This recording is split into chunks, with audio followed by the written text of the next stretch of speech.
A world where bombs tear through the sky, where flames engulf entire lands, where the powerful play with our lives like on a giant chessboard. This is the raw, brutal, unbearable reality of June 9th, 2025. Why? While families weep under the rubble in Ukraine, while children in Gaza fight for a piece of bread during a sacred holiday, while Canadian forests go up in smoke with no one seeming to truly act? Who is pulling the strings of this chaos? Who profits from this spiral of war, climate crises, and political schemes? And you, yes, you, do you accept to turn a blind eye while the world collapses under the weight of inaction, hypocrisy, and shameless lies? Hang on, my friends, because today we're diving into this storm, scraping beneath the surface, dismantling illusions, and facing a truth that burns, that shakes, that forces us to stand up, to shout, to refuse to bow our heads. If you're not yet subscribed, you're missing out on essential news. To be well informed, you just need to be in the right place, and that place is here on the Carlos Lucas channel. So click subscribe and stay awake. Get ready, because we're diving into this mess without gloves, without filters, without hiding behind the smooth speeches and empty promises we've been fed for too long. We start in Europe, where Ukraine is a field of ruins. On June 7th, Russian strikes claimed at least 10 lives, men, women, perhaps children, lost in a deluge of explosions that set Kiev ablaze. Entire neighborhoods burned, sirens wailed, air defense systems tried to repel the assault, but chaos reigns. To the west, Poland, on high alert, scrambled its fighter jets, a sign that the threat isn't just to Ukraine but to an entire continent. And meanwhile, what are the world's leaders doing? Donald Trump, freshly back in power, is on the phone with Vladimir Putin. They sell it to us as hope, a path to a ceasefire, but honestly, do you buy it? A deal between two men of power in cushy offices while blood flows in the streets? And Europe, where is it? Paralyzed by its divisions, its hesitations, its half-hearted sanctions, its aid that trickles in while civilians pay the price of this endless war. Why the silence on the real questions? Who's blocking negotiations? Who's still secretly funding the war machines? The media floods us with images of debris and tears, but where's the debate on responsibilities, on hidden interests, on the schemes that prolong this carnage? Let's cross the Atlantic to America, where the tragedy takes another, equally outrageous form. In Gaza, during the Eid al-Adha holiday, a time of joy, prayer, and community, Israeli strikes pulverized the busy street, killing at least 9 civilians. People just trying to buy food, to hold on, to survive in a hell of misery. Hunger gnaws, prices skyrocket, traditions fade under the weight of war, and the world looks away. 9 lives cut short, and how many more injured, traumatized, forgotten? In the United States, Trump pulls out the heavy artillery, a ban on entry for nationals of 12 countries under the pretext of terrorism and illegal immigration. Seriously?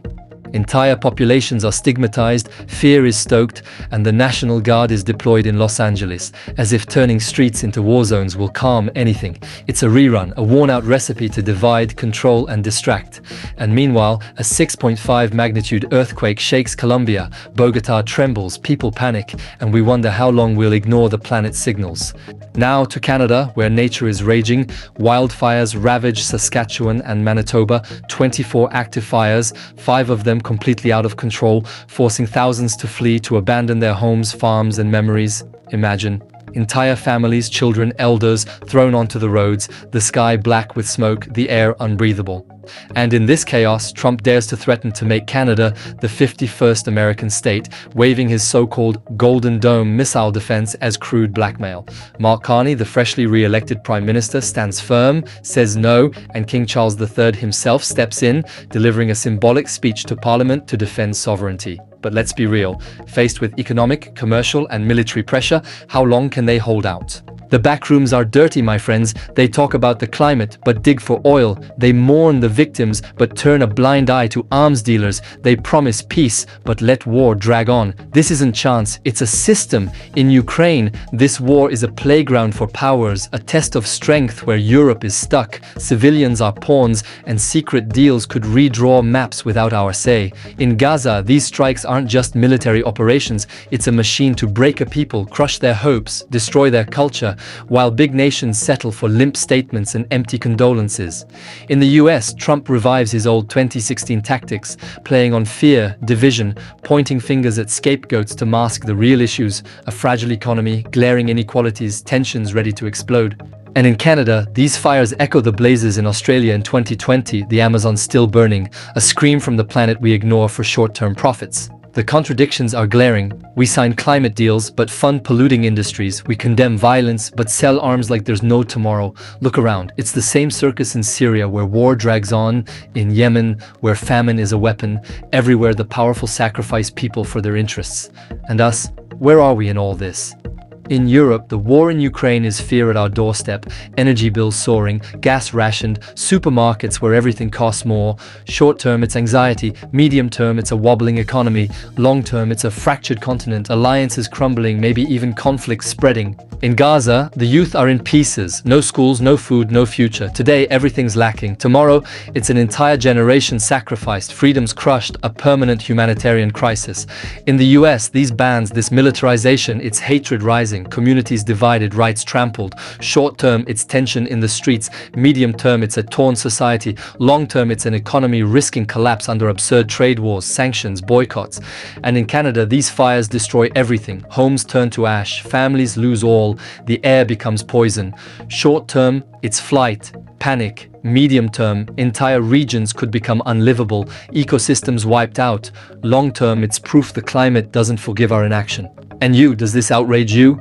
You, the young who dream of a future, clean air, a life without fear, you're on the front lines.